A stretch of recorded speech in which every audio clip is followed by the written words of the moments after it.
सोमवती अमावस्या व्रत गाथा का अनुसार एक गरीब ब्राह्मण परिवार था। उस परिवार में पति पत्नी और उसकी एक पुत्री थी। उनकी पुत्री समय के गुजरने का साथ साथ धीरे धीरे बड़ी होने लगी। उस पुत्री में बढ़ती उम्र का साथ सभी स्त्रियोचित सगुनों का विकास हो रहा था। वो कन्या सुंदर थी, संस्कार वाली थी, गुणवान थी, परंतु गरीब होने के कारण उसका विवाह नहीं हो रहा था। एक दिन उस ब्राह्मण का घर एक साधु महाराज आया। साधु उस कन्या का सेवा भाव से अत्यधिक प्रसन्न हुआ। कन्या को लंबी आयु का आशीर्वाद दिया। साधु ने कहा कि इस कन्या का हाथ में विवाह योग्य रेखा नहीं है। तब ब्राह्मण चंपित ने साधु से इसका उपाय पूछा। कन्या ऐसा क्यों करे कि उसके हाथ में विवाह योग्य बन जाए। साधु महाराज ने कुछ देर विचार करने के बाद अपनी अंतर्दृष्टि में ध्यान करके बताया कि कुछ ही दूरी पर एक गांव में चंपा नाम की एक कुम्हीन महिला अपने बेटा और बहू के साथ रहती है, जो बहुत ही आचार विचार वाली थी, संस्कार संपन्न थी, लेकिन पति परायण थे। यदि यह सुख नाये उस कुम्हीन की सेवा करे और वो महिला इसकी शादी में अपने मांग का सिंदूर लगा देती है और उसके बाद इसका कन्या का विवाह हो जाए तो इसका कन्या का विधवा योग मिट सकता है। साधु ने यह भी बताया कि वो महिला कहीं बाहर आती जाती नहीं है। यह बात सुनकर ब्राह्मणी ने अपनी बेटी से कुम्हीन की सेवा करने का प्रस्ताव रखी। अगले दिन से ही कन्या प्रातःकाल ही उठ कर चंपा कुम्हीन के घर जाकर साफ सफाइयाँ करती है। सारे काम करके अपने घर आपस आने लगती है। एक दिन चंपा कुम्हीन अपनी बहू से पूछती है कि तुम तो सुबह ही उठकर सारे काम कर लेती हो और पता भी नहीं चलता है कि कब तुम उठकर काम कर लेती हो। बहू ने कहा, माँ जी, मैंने तो सोचा कि आप ही सुबह उठकर सारे काम खुद कर लेती हो। मैं तो देर से उठती हूँ। यह सब जानकर दोनों सास बहू घर की निगरानी करने लगी कि कौन है जो सुबह ही घर का सारा काम कर लेती है। कई दिनों के बाद कुम्हीन ने देखा कि एक कन्या मुंह ढाके अंधेरे में घर में आती है और सारे काम करके वो चली जाती है। जब वो जाने लगी तो चंपा कुम्हीन उसके पैरों पर गिर पड़ी। पूछने लगी कि आप कौन है और इस तरह छुप कर मेरा घर का सारा काम कर लेती हो और चली जाती हो। तब कन्या ने साधु का कही हुई सारी बात बताई।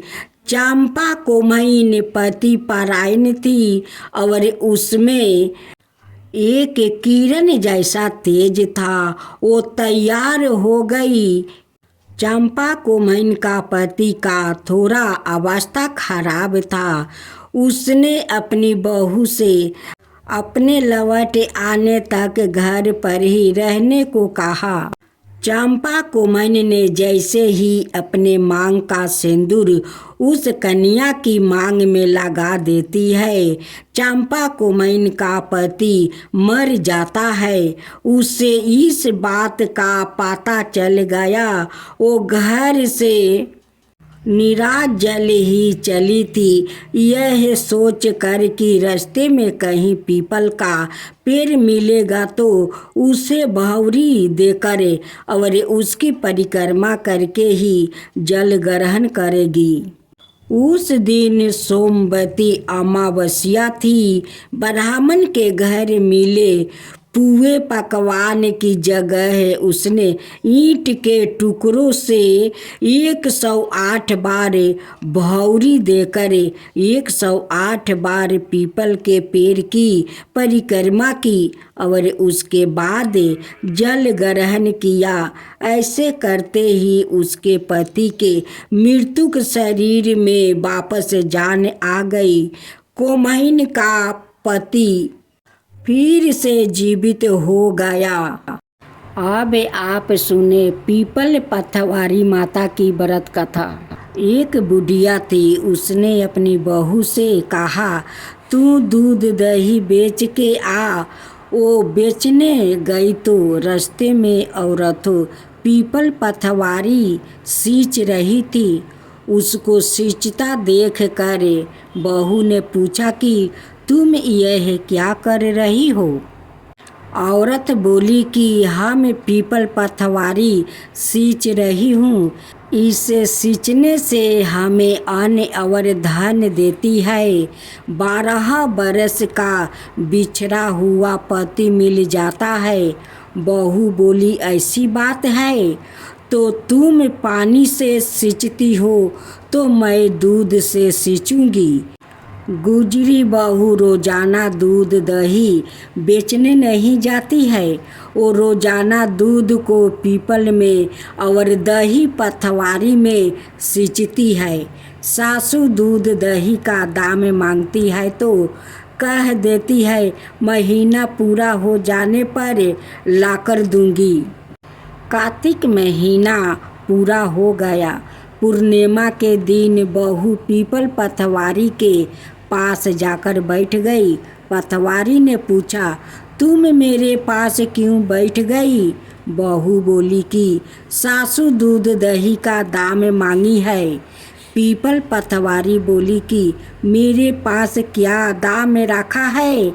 यह भर डिंडा पान पथुरा, इसको ले जा। बहू ने वही ले जाकर कोठरी में रख दिया और डर के मारे कपड़ा ओढ़ कर सो गई।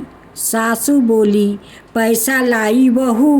बहू बोली, कोठरी में रखा है। सासू ने कोठरी खोल के देखी तो देखा हीरा मोती जगमगा रहा है। सासू बोली, बहू इतना धन कहाँ से लाई है? बहू ने आकर देखा तो सच्ची में ही धन भरा हुआ है। बहू ने सास को सारी बातें बता दिया। सास ने कहा, अब की कार्तिक में मैं भी पथवारी सींचूंगी। फिर कार्तिक आया। सास दूध दही तो बेच आती है, हांडी धोकर पीपल पथवारी में ढाल देती है। आकर बहू से कहती है, मेरे से दाम मांगे। वो कहती है, सासू जी कोई बहू भी दाम मांगती है? मगर सासू कहती है, तू मांग। बहू बोली, सासू जी पैसे ले आओ। तो सास पीपल पथवारी के पास जाकर बैठ गई। पीपल पथवारी ने सास को पान पथुरा भर हंडी दे दिया। उसने ले जाकर कोठरी में रख दिया। बहू ने खोलकर देखा तो उसमें कीड़े मकोड़े बिलबिला रहे हैं। बहू ने कहा, सासू जी यह क्या? सास ने आकर देखा और बोलने लगी, पीपल पथवारी बड़ी दोगली पट पीटन है, इसको तो धन दिया और मुझको कीड़ा मकोड़ा दिया। तब सब कोई बोलने लगे कि बहू तो सत्य की भूखी सींची थी, तुम धन की भूखी हो। हे पथवारी माता, जैसे बहू को दिया वैसा सबको देना, जैसा सास को दिया वैसा किसी को ना देना।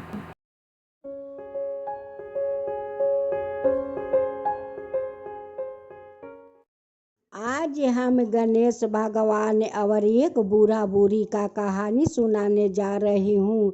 अगर हमारा कहानी आप लोग का अच्छे लगे तो एक लाइक शेयर ज़रूर कीजिएगा और इस कहानी का आप लोग ज़रूर सुनिएगा। एक गांव में एक पति पत्नी रहा करते थे। उनकी कोई संतान नहीं था।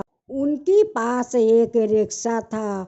उस रिक्शा पर आदमी का थोड़ा बहुत माल ढोआ करते थे और जो पैसा मिलता वो अपना पत्नी को लिया कर दे देते थे। पत्नी अपना हिसाब से खर्चा करती थी। जब वो खाना बनाती थी तो 2 रोटी गणेश भगवान का नाम से निकालती थी या 2 रोटी विष्णु भगवान का नाम से निकाल देती थी। 2 थाले में रोटी परोसती थी, 2 गिलास में पानी और पानी का नींव करके वो गणेश भगवान और विष्णु भगवान का भोग लगाया करती थी। और जब भोग लगाया हो जाता था, उनकी द्वार पर एक गाय माता रोज आती थी और वही गाय माता का उस भोग को खिला देती थी। पति का नाम धर्मनाथ सिंह था या पत्नी के नाम जमुना सिंह थी। धर्मनाथ सिंह अपने रिक्शे पर थोड़ा बहुत माल लाद कर सभी दुकाने दिया करता था। जो पैसा मिलता था उसी से वो अपना संसार चलाया करते थे। एक दिन जमुना जो गणेश भगवान और विष्णु भगवान का भोग लगाई थी, उसी भोग गाय माता को खिला रही थी। उसी समय धर्मनाथ आते हैं और कहते हैं कि हे भगवान, तुम क्यों अन्न को बर्बादी कर रही हो। एक तो मैं इतना मेहनत करती हूँ, बड़ी मेहनत से 2 रोटी जुटाती हूँ और तुम उस रोटी को गाय माता को खिला देती हो। विष्णु भगवान के नाम से निकालती हो, गणेश भगवान का नाम से निकालती हो और उस रोटी का गाय को खिला देती हो। वो तुम क्यों रोटी का बर्बाद कर रही हो। वही रोटी अगर हम लोग खा लेते तो हम लोग का शायद पेट भर जाता। इस 2 रोटी के लिए तो मैं मेहनत कर रही हूँ और तुम रोटी ले जाकर गाय को खिला देती हो। अगर भगवान के लिए मैं नहीं निकालूंगी तो भगवान हम लोग का कहाँ से देंगे। आज उनके लिए निकालती हूँ तो भगवान का कृपा से हम लोग का घर में 2 रोटी तो आ जाता है। गणेश भगवान का कृपा से तो हम लोग को भोजन मिलता है, 2 रोटी वक्त पर मिल जाता है, वो हम लोग का कम है। धर्मनाथ सिंह अपना पत्नी से कहते हैं कि हे भगवान, तुम ठीक कहती हो। अगर हम लोग भगवान को ख्याल नहीं रखेंगे तो भगवान हम लोग का भी ख्याल नहीं रखेंगे। तुम 2 भगवान के नाम से निकालो और गौ माता को तुम भोजन रोज खिलाया करो। धर्मनाथ सिंह का कुछ बंजर जमीन था, उस पर वो बेचारा रोज हाल चलाता था, लेकिन उस बंजर जमीन पर कोई अनाज नहीं उगता था। वो बहुत परेशान था कि मैं क्या करूं भगवान। मैं तो उस ज़मीन पर कितना मेहनत करती हूँ, लेकिन उस ज़मीन पर तो अनाज नहीं होता है। मैं तो बहुत परेशान हूँ। एक दिन धर्मनाथ सिंह का तबीयत खराब हो जाता है। तबीयत खराब होने के कारण से उनके घर का खर्चा आना बंद हो जाता है। अब तक जमुना सिंह बहुत चिंता करती है कि मेरे पति को तो तबीयत खराब हो गया है, अब वो कमाई तो नहीं कर सकेगा, मेरा घर में भोजन कहाँ से आएगा। इसी सब लेकर वो चिंता कर रही थी। चिंता करते करते अपना पति का शरीर पर अपना सिर रख कर सो जाती है। गणेश भगवान विष्णु भगवान का पास जाते हैं और कहते हैं कि हे विष्णु भगवान, हम लोग का भक्त तो बहुत तकलीफ में पड़ी है, वो बहुत संकट में पड़ी है, उनका लिए तो हम लोग का कुछ करना होगा। हे विष्णु, हम लोग का कुछ करना होगा। गणेश भगवान कहते हैं कि क्यों नहीं हम दोनों उस बंजर जमीन पर हाल जोतते हैं और उस जमीन पर अन्न उगाते हैं। गणेश भगवान और विष्णु भगवान उस बंजर खेत का अपना शक्ति से जोत देते हैं और उस खेत में अनाज उगा देते हैं। गणेश भगवान विष्णु भगवान से कहते हैं कि विष्णु जी देखिए, अब धर्मनाथ जी का खेत कैसे अन्न से हरे भरे है और कैसा लहरा रहा है। गणेश भगवान जमुना का सपने में आते हैं और कहते हैं कि हे देवी, अपना आँख खोलो, अपना आँख खोलो और जाकर अपना जमीन में देखो कि कैसे अन्न से भरे हुए है और तुम्हारा खेत अन्न से लहरा रहा है। जब जमुना का आंधी टूटता है तो कहती है अपना पति से कि देखिए, मैं कितना सुंदर सपना देख रही हूँ। गणेश भगवान मेरे सपने में आए थे और कह रहे थे कि देखो, आँख खोलो देवी, आँख खोलो और अपना खेत जाकर देखो, उस खेत में अन्न लहरा रहा है। अब तो धर्मनाथ सिंह अपना पत्नी से कहते हैं कि गणेश भगवान सपने में आकर ऐसा बोल रहे थे। वो कहती है कि हाँ पति देव, ऐसा ही बोल रहे थे। कहती है कि क्यों नहीं, हम लोग चलकर अपना खेत में देखता हूँ। दोनों पति पत्नी जब खेत में पहुँच कर देखते हैं, देख कर वो दोनों तो आश्चर्य में पड़ गए। धर्मनाथ सिंह कहते हैं कि देखो भगवान, देखो, हम लोग का खेत में तो हीरा मोती उगता है और देखो कैसे हीरा मोती लहरा रहा है। ये देखो कैसे हम लोग का जमीन में चमत्कार हो गया। उनकी पत्नी कहती है कि ये तो चमत्कार हुआ है, सब गणेश भगवान का कृपा है, विष्णु भगवान का कृपा है, वही लोग का कृपा से तो आज हम लोग का खेत में सोना मोती उगलता है। देखिए कितना सुंदर लहरा रहा है। अब तो धर्मनाथ जी का घर अन्न से भर गया।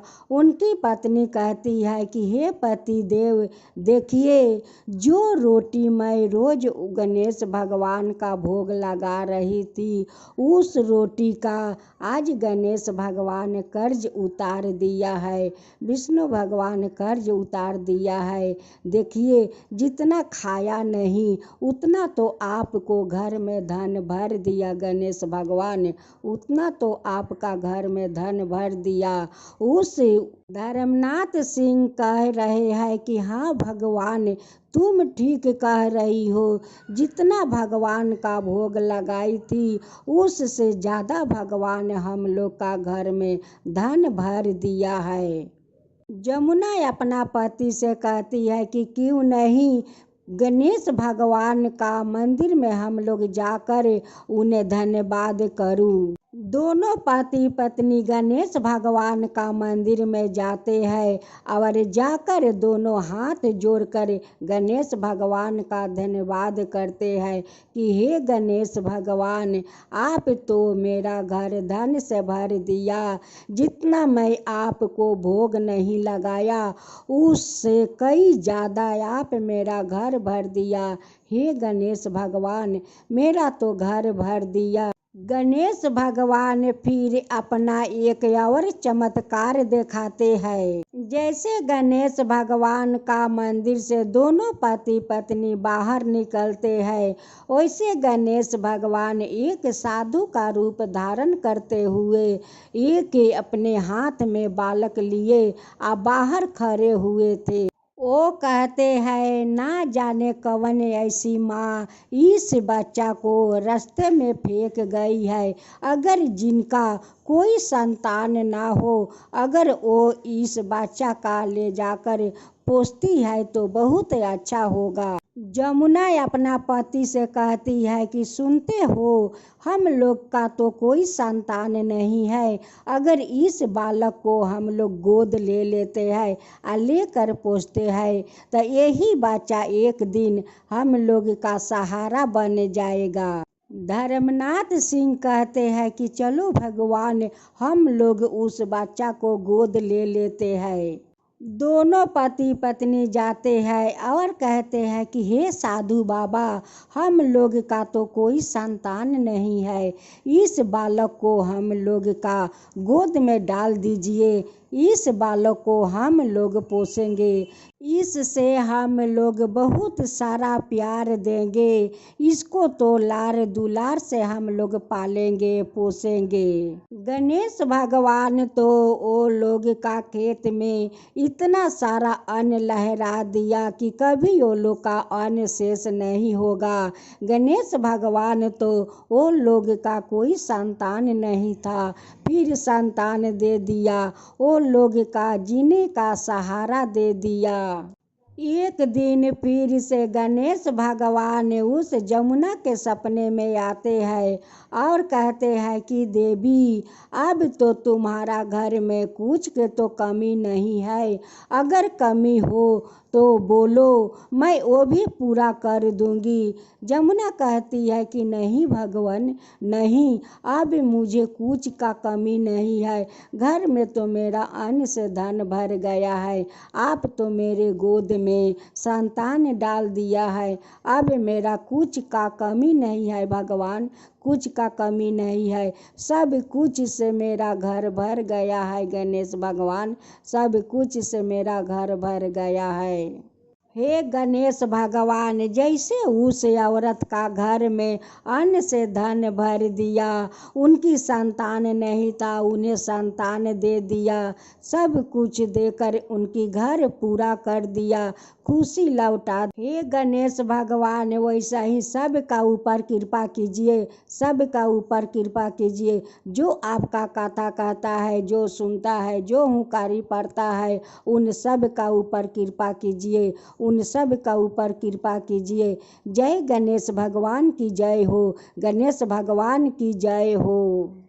भक्त जनों, तो इस गाथा में आप सुनेंगे राजा का अहंकार और माँ काली को उस राजा का सपने में दर्शन देती है और उनकी अहंकार को बलिदान देने को कहती है, लेकिन राजा उल्टा समझ लेते हैं कि माँ काली सपने में कहती है किसी को बलि देना, लेकिन माँ काली कहती है कि तुम अपना अहंकार को बलिदान दो, लेकिन राजा उल्टा समझ लेते हैं। एक आदमी को पकड़कर माँ काली को पास ले जाते हैं बलि देने के लिए। तो इस गाथा और छोटे सा भजन में आप सुनिए। माँ मनुष्य को बलि नहीं मांगती है। भक्त सत्य सुंदरम राजा, तुम्हारा बलिदान दिया जाएगा।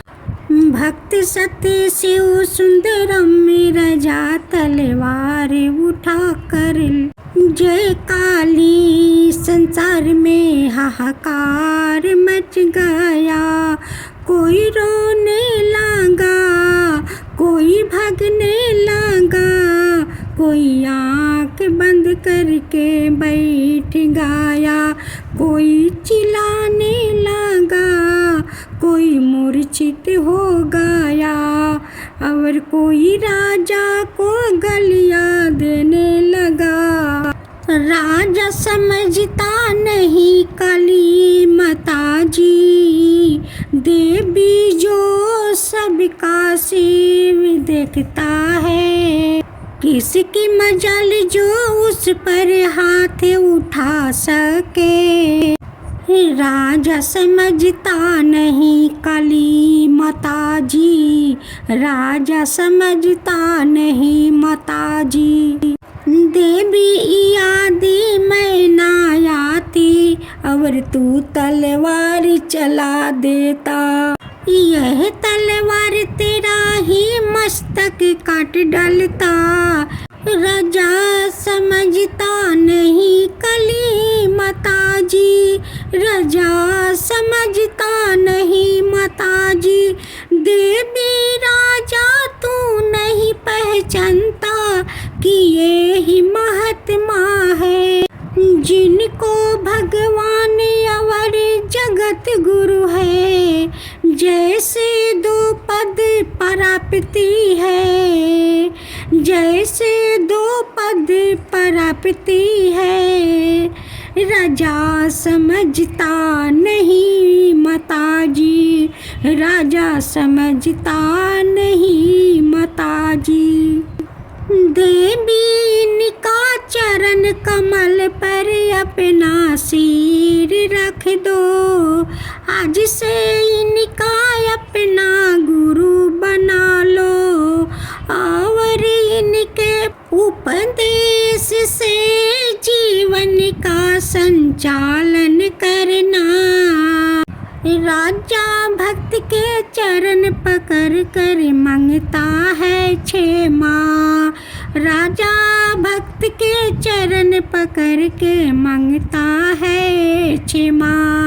हे क्षमा निधान, हे क्षमा निधान। देवी अंतर्ध्यान हो गई, देवी अंतर्ध्यान हो गई। अमीर को उठाकर फकीर ने छाती से लगा लिया, छाती से लगा लिया।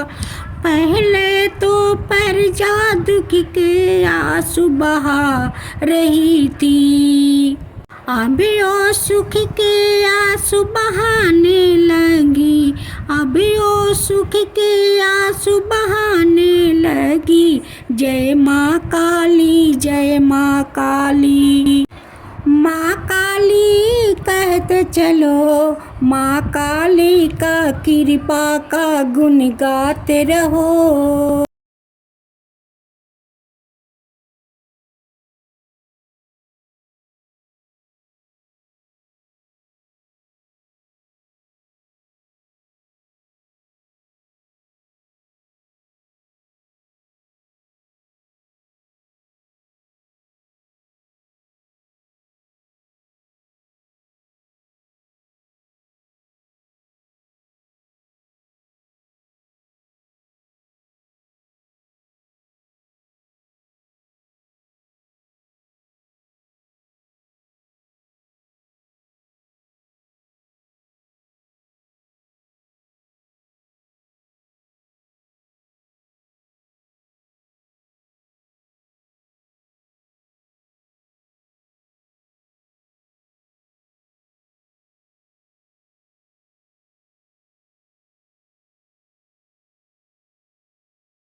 अब साथ में सुनेंगे लपसी तपसी की कथा।